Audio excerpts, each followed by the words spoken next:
আল্লাহ ছাড়া মাবুদ নাই রে, ধর্ম দিলেন খুলে। লা ইলাহা ইল্লাল্লাহ, লা ইলাহা ইল্লাল্লাহ, লা ইলাহা ইল্লাল্লাহ, লা ইলাহা ইল্লাল্লাহ। যেদিন মিজান হবে খারা, নেকি বদি পড়বে ধরা, সেদিন হবে দিশাহারা। মুহাম্মদ ইয়া রাসূলুল্লাহ, লা ইলাহা ইল্লাল্লাহ, লা ইলাহা ইল্লাল্লাহ, লা ইলাহা ইল্লাল্লাহ, লা ইলাহা ইল্লাল্লাহ। সুবহানাল্লাহ, আলহামদুলিল্লাহ, লা ইলাহা ইল্লাল্লাহ। সুবহানাল্লাহ, আলহামদুলিল্লাহ, লা ইলাহা ইল্লাল্লাহ। তুমি কাউরে বানাইলা খলিলুল্লাহ, তুমি কাউরে বানাইলা খলিলুল্লাহ, তুমি কাউরে বানাইলা সফিউল্লাহ, তুমি কাউরে বানাইলা রূহুল্লাহ। মোর নবীকে বানাইলা তুমি তোমার বন্ধু হাবিবুল্লাহ, লা ইলাহা ইল্লাল্লাহ, লা ইলাহা ইল্লাল্লাহ, লা ইলাহা ইল্লাল্লাহ, লা ইলাহা ইল্লাল্লাহ, মুহাম্মাদুর রাসূলুল্লাহ সাল্লাল্লাহু আলাইহি ওয়াসাল্লাম। আল্লাহ পাকের দরবার অসংখ্য গুণিত শুকর আদায় করি যে আল্লাহ তাআলা আমাদেরকে অত্যন্ত দয়া করে, মায়া করে, মহব্বত করে, ভালোবেসে পবিত্র জুমার দিন জুমার নামাজ আদায়ের উদ্দেশ্যে মসজিদে আসার বসার তৌফিক দান করেছেন। সেজন্য আমরা সকলেই দিল থেকে মহব্বতের সহিত শুকরিয়া আদায় করি, বলি আলহামদুলিল্লাহ। আল্লাহ পাক আমাদেরকে পাঠানোর পরে ভালো কাজ মন্দ কাজ, যে একটা ভালো কাজ করবে সেটাও আল্লাহ পাকের কাছে হিসাব দিতে হবে, কেউ একটা খারাপ কাজ করলে সেটাও হিসাব দিতে হবে। দুনিয়ার মানুষদের চোখ ফাঁকি দেওয়া যায়, দুনিয়ার মানুষকে ফাঁকি দেওয়া যায়, কিন্তু আল্লাহ পাককে ফাঁকি দেওয়া কখনোই সম্ভব না। এটা লেখা থাকে, সাক্ষী থাকে, প্রমাণ থাকে। দুই কাঁধে যে দুই ফেরেশতা থাকে, কিরামান কাতিবিন, এই দুই ফেরেশতা সব সময় আপনি ভালো করেন মন্দ করেন সব তাদের কাছে লেখা আছে, দেখতেছে, লিখতেছে। আল্লাহ পাক কোরআনে উল্লেখ করেন, কিরামান কাতিবিনা ইয়ালামুনা মা তাফআলুন।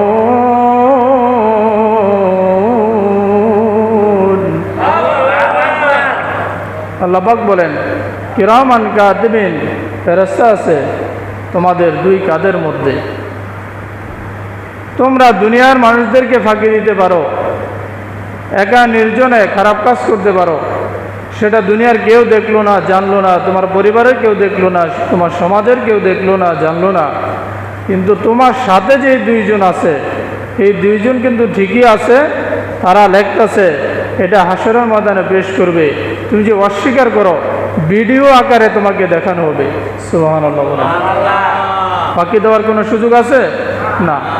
আপনি যদি একবার সুবহানাল্লাহ বলেন সেটাও লিখবে, আবার কাউকে যদি কটু কথা গালি দেন সেটাও লিখবে। কোন মুমিন ইমানদার যদি একবার তার জবান দিয়ে বের করে ফেলে সুবহানাল্লাহ, এই বাক্যটা যদি তার জবান দিয়ে একবার বের করে ফেলে মহব্বতের সহিত, আমার আল্লাহ জমিন থেকে আসমান পর্যন্ত যতটুকু ফাঁকা জায়গা আছে নেক দিয়া ভরপুর করলে যে পরিমাণ নেকের প্রয়োজন হয়, একবার সুবহানাল্লাহ বললে তাদের আমল নামায় ওই পরিমাণ নেকি লিখে দিবে।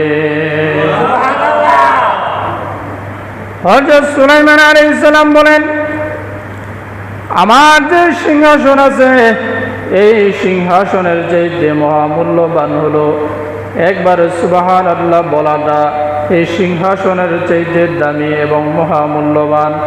ওনার কত বড় সিংহাসন ছিল! সিংহাসনের মধ্যে ওনার যে চেয়ার ছিল, ওনার চেয়ারের ডান পাশে 300 মানুষ মন্ত্রীদের চেয়ার, ওনার চেয়ারের বাম পাশে 300 জিন মন্ত্রীদের চেয়ার, আর উনি ওই চেয়ারের মধ্যে বসতেন। আলাদা করে একটা সিংহাসন ছিল।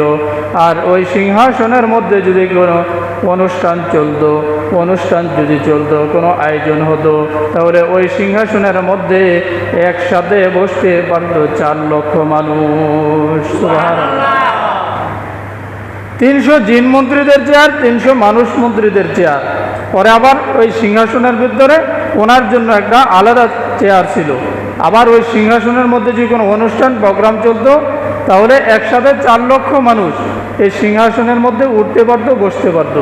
এই সিংহাসনটা তেল ছাড়া, পেট্রোল ছাড়া, কোনো ইঞ্জিন ছাড়া এই সিংহাসনটা জমিন থেকে 3 কিলোমিটার উঁচা দিয়া সকালে 1 মাসের পথ বাতাসের সাহায্যে উনি উড়ে যাইতো, আবার বিকালে 1 মাসের পথ বাতাসের সাহায্যে উনি উড়ে চলে আসতো।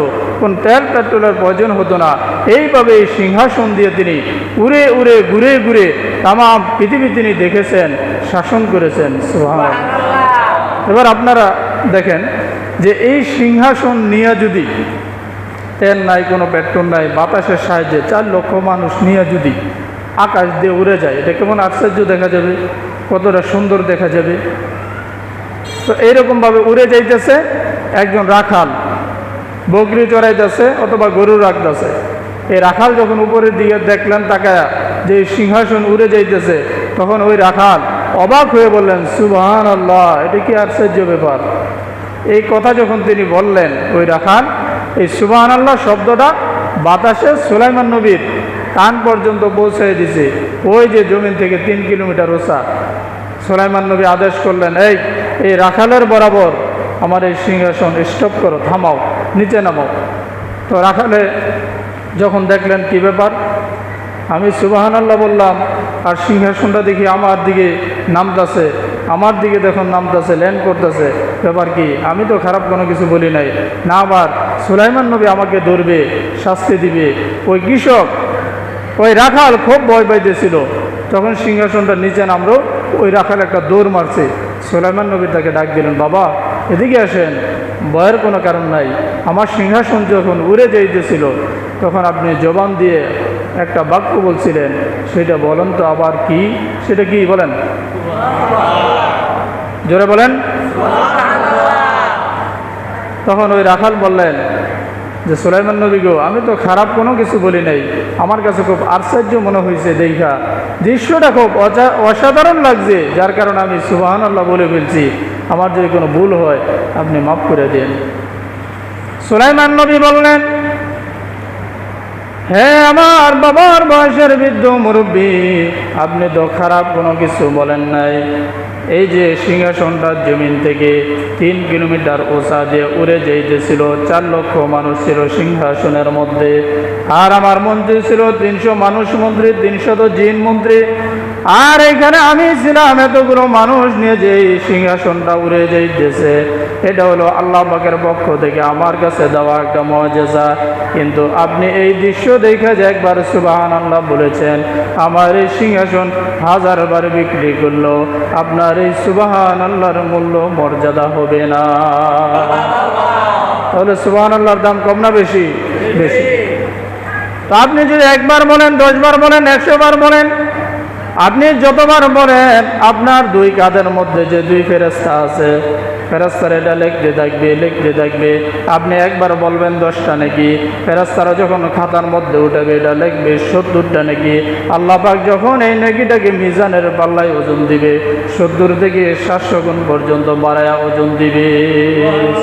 তাহলে ভালো মন্দ আপনি যাই করেন, 2 ফেরেশতা আছে লিখতেছে।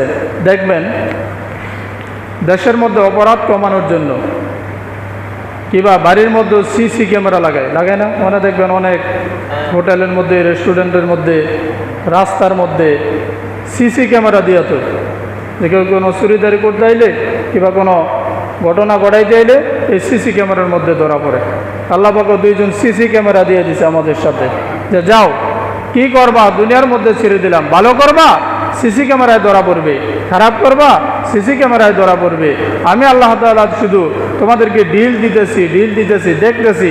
আমি ধরি না, ধরলে আর ছাড়ি না, আমি ছাড় দেই কিন্তু ছেড়ে দেই না। দেখবেন ছোট সময় গুড্ডি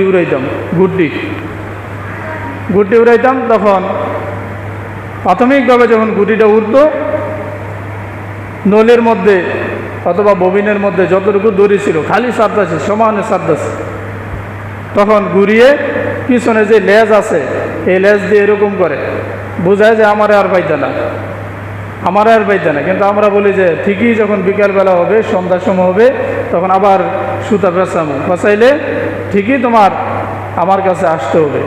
তো সারতে এমন ওসার মধ্যে ঘুরে উঠে যেত যে দেখা যাইতো না, একদম ছোট। আবার বিকালে এটারে পেঁচা আবার কাছে আনতাম। যখন কাছে আনতাম তখন ঘুরি আবার এমনি মাথা আবার লড়াইতো, তার মানে আইতাম না। কিন্তু আইতাছে। কিছু মানুষের অভ্যাস দেখে আপনার এরকম মনে হবে যে দুনিয়ার মধ্যে মনে হয় যে চিরস্থায়ী থাকবে। অন্যায় অপরাধ সুদ ঘুষ সমানে মানুষের হক মাইরা খায়, মানে সে যেমন জীবনে মরতই না, এইরকমভাবে দুনিয়ার মধ্যে অহংকার নিয়ে জীবনযাপন করে। এরকম লোক আছে না? আছে। কিন্তু তার হায়াত কমতেছে, সে কবরের দিকে যাইতেছে। তো মানুষ যতই কিছু করুক না কেন, ঘুরি যতই উপরে যাক না কেন, নাটাইটা কিন্তু মালিকের যে উড়ায় তার কাছেই থাকে। সে যখন সন্ধ্যার সময় সুতা পেঁচাইবে, ববিনের মধ্যে পড়বে, তখন কিন্তু ঘুরি ঠিকই তার কাছে আসবে। আল্লাহ পাক রুহ নামক নাটাই আল্লাহ পাকের কাছে রেখে দিছে। আমাদের হায়াতের সুতা চলতেছে, যখন শেষ সময় হবে তখন রুহ ধরে আল্লাহ পাক টান দিবে, ঠিকই মাওলার কাছে আমাদের হাজির হতে হবে। ঠিক কিনা বলেন? এর মধ্যে বসছি আপনার হোটেলের মধ্যে খাইতে বসছি, তো হোটেলের মধ্যে দেখবেন ম্যানেজার থাকে এক জায়গায়, দরজার কাছেই গেটের কাছে ম্যানেজার থাকে, টেবিল নিয়ে বসা, ক্যাশের মধ্যে বসা থাকে, বিল টিল নেই। আর কিছু কর্মচারী থাকে, এগুলোরে বলে মেসিয়ার। তো তারা আবার আপনি কি খাইবেন, পানি লাগবে কিনা, পয় পরিষ্কার সব কিছু তারা করে। তো গিয়া দেখবেন মেসিয়ার বলে, ওয়েটার বলে যে স্যার কি লাগবে, তখন বলে যে কি আছে। তো দেখবেন একু আসে কয় গরু, খাসি, মুরগি, মাছ, আপনি কি খাইবেন? তখন বলে যে খাসি দাও, খাসি দিছে। এবার বলে যে গরু দাও, এবার গরুও দিছে।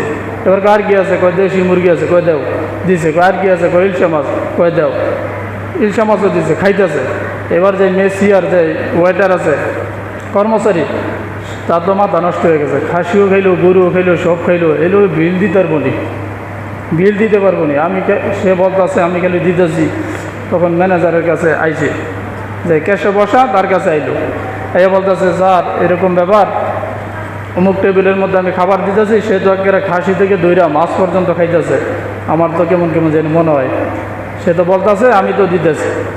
তখন ওই ক্যাশিয়ার বলল, সে যতক্ষণ মন চায়, যতক্ষণ বলে ততক্ষণ তাকে দিতে থাকো। যখন সে বের হয়ে যাবে, আমার সামনে দিয়ে যাবে, বিল দিয়া একটা কদম দেওয়া তার কোনো সুযোগ নাই। ঠিক কিনা বলেন? যখন সে যাবে তখন আমার সামনে দিয়ে যাবে। আল্লাহ পাক বলেন, ফেরেশতারা বলেন যে আল্লাহ, দুনিয়ার মধ্যে তোমার বান্দা তো সুদ ঘুষ সমানে পেঁচাইল হয়েছে, নামাজ কালাম করে না, অন্যায় অপরাধের সাথে জর্জরিত হয়েছে। আল্লাহ কি করব, বড় তো পেরেশানির মধ্যে পড়ে যায়। তখন আল্লাহ পাক বলেন, করতে দাও, সার দিতে থাকো। একদিন না একদিন বান্দা আমার কাছে আসতে হবে এবং সম্পূর্ণ কৃতকর্মের হিসাব আমার কাছে দিতে হবে। ঠিক কিনা বলেন? যারা হিসাব দিতে হবে। তো আল্লাহ সুবহানাহু ওয়া তাআলা বলেন, আমি মানুষদেরকে সার দেই, দিল দেই, আমি দেখি বান্দা কত দূর পর্যন্ত যাইতে পারে, কিন্তু একদিন না একদিন তার হিসাব আমার কাছে দিতে হবে। রমজান মাসে মানুষকে ডরায়, আল্লাহকে ডরায় না, কিন্তু মানুষের ভয়ে হোটেলের মধ্যে দোকানের মধ্যে কাপড় টানা, যখন চা খায়, বিস্কুট খায়, সিগারেট খায়, ফেরেশতারা বলেন যে আল্লাহ তোমার বান্দা তোমার হুকুম পালন করে নাই, তার জবানটা বন্ধ করে দেই, তার জবানের মধ্যে একটা জবেটা আঘাত করে থাপ্পড় লাগাই দেয়। আল্লাহ পাক বলেন ফেরেশতারা না না, বান্দাকে দুনিয়ার মধ্যে আমি পাঠাইলাম, স্বাধীনতা দিয়ে পাঠাইলাম, তার যেমনি এমন চাই সে জীবন যাপন করুক, তোমাদের রাগের কোনো কারণ নাই, বাধা দেওয়ারও কোনো কারণ নাই, সে জীবন যাপন করতে দাও। এমন একদিন আসবে কাল কিয়ামতের ময়দানে যার্রা যার্রা পরিমাণ হিসাব না দিয়ে বান্দা আমার কাছ থেকে যাইতে পারবে না। ঠিক কিনা বলেন? হিসাব আল্লাহ পাকের কাছে দিতেই হবে। একটা দৃষ্টান্ত দিই, আমার দিকে দেখেন। সুলতান মাহমুদ গজনবী উনি একজন বাদশাহ ছিল। তো এখনকার জমানায় যত রাজা বাদশাহ আছে কিংবা এই সরকার আছে, রাষ্ট্রপ্রধান আছে, এমপি মন্ত্রী, তাদেরকে আমরা মোটামুটি সবাই চিনি। মোবাইলের যুগ, ভিডিওর যুগ, ইন্টারনেটের যুগ, তাদের ছবি দেখি, ভিডিও দেখি, আমরা মোটামুটি তাদের ফেস চিনে আছে। কিন্তু আগের যারা রাজা বাদশাহ ছিল তাদেরকে অনেক সাধারণ মানুষ চিনতো না, জানতো না, তারা ওইভাবেই জীবনযাপন করত। তো সুলতান মাহমুদ উনি একজন ওলিও ছিল, আবার একজন বাদশাও ছিলেন। তো উনি গভীর রাত্রে বের হয়ে গেলেন যে মানুষদেরকে দেখার জন্য কার কি সমস্যার মধ্যে আছে, গোপন কোনো সমস্যার মধ্যে আছে কিনা এটা দেখার জন্য উনি বের হয়ে গেলেন। তো গিয়া দূরে দেখতেছে যে তিনজন মানুষ এক জায়গার মধ্যে দাঁড়ায় কি জানি পরামর্শ করতেছে। আসলে এগুলো মানুষ না, এই তিনজন হলো চোর। তিনজন কি? চোর। তারা পরিকল্পনা করতেছে যে কিভাবে চুরি করা যায়, কোন জায়গার মধ্যে যাওয়া যায়। তো সুলতান মাহমুদ যখন ওই তিনজনকে দেখলেন, তিনি দাঁড়ায় রইলেন। ওই তিনজন মনে মনে ভাবতেছে আমরা যেহেতু গভীর রাতের চুরি করতাম বাড়িয়েছি, ওই যে একটা লোক দেখা যায় সেও মনে হয় চুরি করতেই বাড়িয়েছে, তো সে একলা চুরি করে কী লাভ, তাকে আমাদের সাথে নিয়ে নেই, চারজনে মিলে চুরি করবো, যা হবে বাঘ বটোয়ারা করে আমরা নেব। তখন তাকে ডাক দিলেন, এই এদিকে আসো। সুলতান মাহমুদ বাদশারা তো চিনে না, আর দেখে নাই, ভিডিওর যোগ্য আর নাই, এখন অনেক আগের কথা। তো বাদশাহ গেলেন, গিয়া বললেন আপনারা কী পরামর্শ করতেছেন?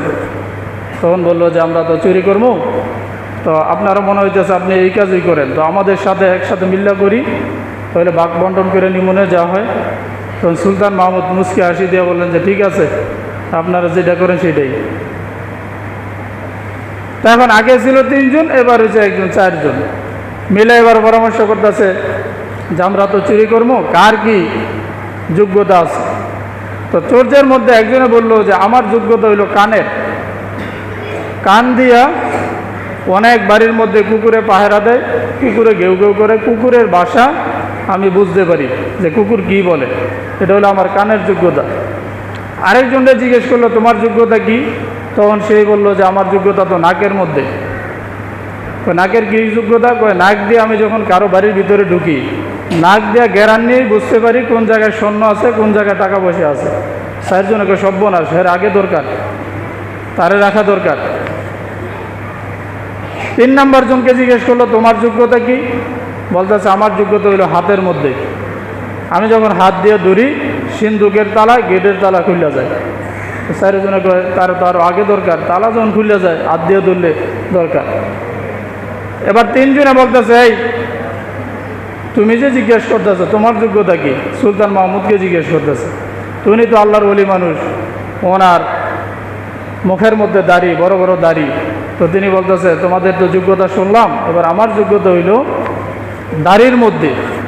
তোমরা যদি কোনো সময় অন্যায় অপরাধ কইরা চুরির মধ্যে ধরা পইরা জেলে যাও, অথবা তোমাদের ফাঁসির কোনো রায় হয়ে যায়, আমার দাড়ির মধ্যে ধরে যদি আমি একটু নাড়াচাড়া দেই, তাহলে তোমরা ফাঁসি থেকে মুক্তি হয়ে যাবে। বাকি 3 জনকে সর্বনাশ, ওনারা আর আগে দরকার, চুরিদারি করে কোন সময় ধরা পড়ে যায়, ফাঁসি টাসি হয়ে যায়, জেল জুলুম হয়ে যায়, তো ওনারা তো আর বেশি দরকার। এবার 4 জনে মিল্লা পরামর্শ করলো কার বাড়িতে যাবে। তখন 3 জন চোর বলতেছে আমরা যেহেতু আজকে 4 জন, আজকে আমরা বাদশার বাড়িতে যাই, সুলতান মাহমুদের বাড়িতে আমরা চুরি করতে যাই। সুলতান মাহমুদ কোথায়? কথা বলে না, কোথায়? তাদের সাথেই আছে। তো তিনি বলে না কেন? তিনি তাদেরকে ওই সময় ধরে না কেন? কারণ তিনি না দৈরাও পরবর্তীতে পরের দিন হোক অথবা 2-3 দিন পরে হোক এই 3 চোরকে দৈরা শাস্তি দেওয়ার মতন ক্ষমতা ওনার আছে, ঠিক কিনা বলেন? এই জন্য উনি ধরে নাই। দেখতেছে বান্দা দুনিয়ার মধ্যে অপরাধ করবে, তার মন খুশি জীবনযাপন করবে, আল্লাহ কিছু বলেন না কেন? আল্লাহ কোনো আযাব গজব দেন না কেন? কারণ কাল কিয়ামতের ময়দানে এই বান্দাদেরকে সামনে দাঁড় করা হিসাব নেওয়ার মতন ক্ষমতা আমার আল্লাহর, জোরে বলেন আছে না নাই? এজন্য কিছু বলে না। সুলতান মাহমুদের বাড়িতে গেলেন, বাদশার বাড়িতে গেলেন, উনিও সাথে। কুত্তে যখন ঘেউ ঘেউ করতেছে, ওই যে এক লোকের কানের ক্ষমতা, 3 জনে জিজ্ঞেস করে এই কুকুরে কি কয়? তখন এই লোক বলতেছে, কুকুরে বলতেছে বাড়ির মালিক তোমাদের সাথেই আছে, ভয়ের কোনো কারণ নাই, নিরাপদে আছো, স্বাগতম। তখন বাকি 3 জন গাই বিয়ে তোমার কানে উল্টা পুল্টা কয়, বাড়ির মালিক সাথে আছে মানে কই? যার হাতের ক্ষমতা হাত দিয়ে ধরলে তালাক হয়ে যায়, সে হাত দিয়ে ধরছে, তালাক হয়ে গেছে। যার নাকের ক্ষমতা আছে গ্রান নিয়ে স্বর্ণ অলঙ্কার কোথায় আছে, টাকা পয়সা কোথায় আছে দেখবে, সে নাক দিয়ে গ্রান নিয়ে এই জায়গার মধ্যে স্বর্ণ অলঙ্কার আছে, সব কিছু লইছে। খুলল লোয়ার পরে এবার যখন চুরিদারি করে সুলতান মাহমুদ গজনবীর সাথেই, উনি আর তাদেরকে কিছু বলেও না, দেখে না, উনি পিছন থেকে মুসকি মুসকি আসে, সব কিছু ঘাটতি বানায় পোটলা বানায়া যখন তারা সিদ্ধান্ত নিল যে যখন আমরা সমস্ত মালামাল নিয়ে নিব তখন যার যার মতন দৌড়ে পলায় যাইবা, অমুক জায়গার মধ্যে গিয়ে আমরা একত্রিত হব, তারপর ওই জায়গায় আমরা মালামাল বন্টন করবো, বাগবাটারা করব। তখন সবাই দৌড়ে পালায় গেল, পালায় গিয়ে দেখে যে 4 জনে চুরি করছে, 1 জন আসে নাই, 3 জন আছে। তখন চোরেরা খুব আনন্দিত হইলেন, খুশি হইলেন যে যেহেতু 1 জন পলায় গেছে, তারা আসে নাই। আগে ভাগ হইতো 4টা, এখন ভাগ হবে কয়টা? 3টা। বন্ডকে একটু বেশি বলবো। এদিক দিয়ে সুলতান মাহমুদ রাষ্ট্রের গুরুত্বপূর্ণ লোকদেরকে, প্রশাসনদেরকে বলে দিলেন অমুক রাস্তা দিয়ে 3 জন চোর চলে গেছে আমার বাড়িতে চুরি করে, তাদেরকে নিয়ে আসো। সঙ্গে সঙ্গে প্রশাসন গিয়ে যখন তাদেরকে ধরলেন, পাকড়াও করে ফেললেন, বললেন অ্যারেস্ট। হ্যাঁ অ্যারেস্ট? আমরা কি করছি? ওই সুলতান মাহমুদ বাড়িতে চুরি করছো, যার কারণে তোমাদের অ্যারেস্ট হয়েছে। কি প্রমাণ আছে? প্রমাণ হলো সুলতান মাহমুদ নিজেই তোমাদের সাথে ছিল। সুবহানাল্লাহ বলেন। এবার তারা চলে গেল রাজদরবারে। রাজদরবারে যখন বিচার করবেন, যিনি বিচার করবেন চেয়ারের মধ্যে বসা, বাকি 3 চোরে কয় হায় হায়, উনি না আমাদের সাথে গত রাতের চোরা ছিল, চুরি করতে ঢুকছে, উনি দেখি আবার চেয়ারে বসা। কলেজার মধ্যে পানি নেই, আজকে কি বিচার হবে? সুলতান মাহমুদ বললেন তোমাদের 3 জনের যে যোগ্যতা, কারো যোগ্যতা কানে, আবার কারো যোগ্যতা নাকের মধ্যে, কারো যোগ্যতা হাতের মধ্যে, হাত দিয়ে ধরলে তালাক হয়ে যায়, এইরকম যোগ্যতা যদি তোমাদের থাকে, দেশের কোনো মানুষ শান্তিতে থাকবে না, দেশের মানুষ অশান্তিতে থাকবে, চুরিদারি বেড়ে যাবে। অতএব তোমাদের আজকে কোনো বাঁচার কোনো কায়দা নেই, কোনো রক্ষা নাই। আমি সুলতান মাহমুদ, আমি বাদশাহ হয়ে রায় দিলাম, আজকে তোমাদের মৃত্যুর দণ্ড হয়ে যাবে। 2 জন চোর খুব কান্নাকাটি করতেছে, আরেকজন মুসকি মুসকি আসে। সুলতান মাহমুদ বললেন হে চোর, তোমার কি জানের ভয় নাই? তোমার কি মৃত্যুর কোনো ভয় নাই? 2 জনে কান্নাকাটি করতেছে, তাদের ফাঁসির রায় হয়ে গেছে, মৃত্যুদণ্ড কার্যকর করা হবে, তুমি কেন হাসতেছো?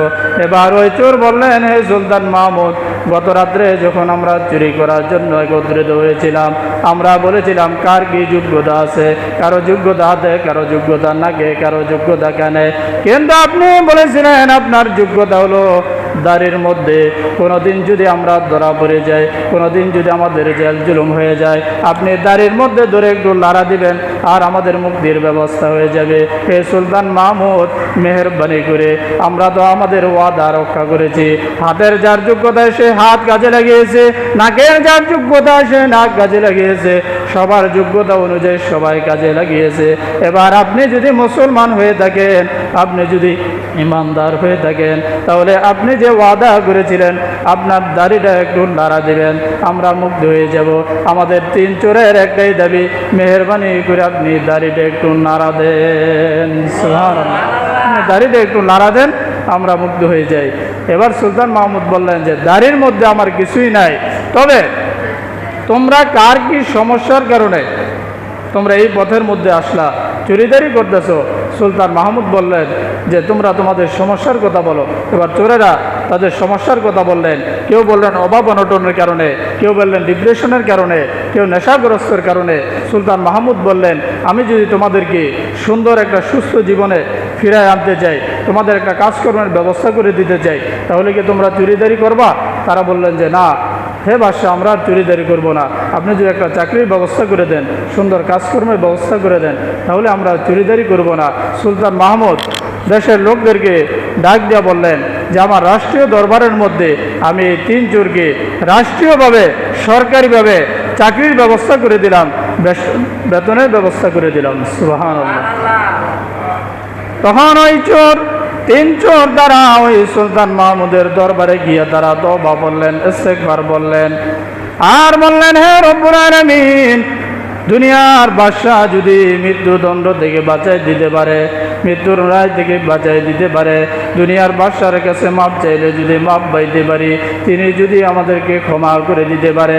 আপনি তো আহকামুল হাকিমিন, আপনি তো সমস্ত বাদশার বাদশাহ, আপনি তো রব্বুল আলামিন। সুলতান মাহমুদ আমাদের সাথেই ছিল, আমরা কিভাবে চুরি করেছি সব দেখেছে, কিন্তু উনি ওই সময় কোনো কিছুই বলেন নাই, কারণ পরবর্তীতে বিচার করার মতন ওনার সেই ক্ষমতা আছে, ওনার সেই যোগ্যতা আছে, কারণ উনি হলেন বাদশাহ।